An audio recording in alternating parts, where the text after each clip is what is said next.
7:45ला आमच्या शॉपमध्ये दरोडा टाकण्याचा प्रयत्न.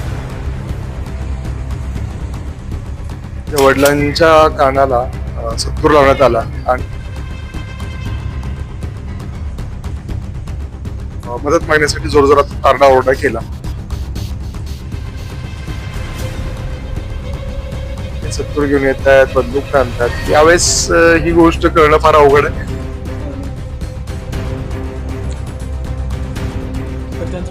मध्ये 2 कर्मचारी आणि माझे वडील होते. आतमध्ये आल्यानंतर त्यांनी डायरेक्ट गन ताणली. सोलापूर शहरात शनिवारी सायंकाळी बिजापूर रोडवरील एका ज्वेलर्सच्या दुकानात चित्रपटातील प्रसंगाची आठवण करून देणारा दरोड्याचा प्रयत्न झालाय. 2 मुखवटाधारी युवकांनी पिस्तूल दाखवत दुकान लुटण्याचा प्रयत्न केला, मात्र त्यांच्या या हालचाली सीसीटीव्ही कॅमेऱ्यात स्पष्टपणे कैद झाल्या आहेत. या घटनेनंतर परिसरात मोठी खळबळ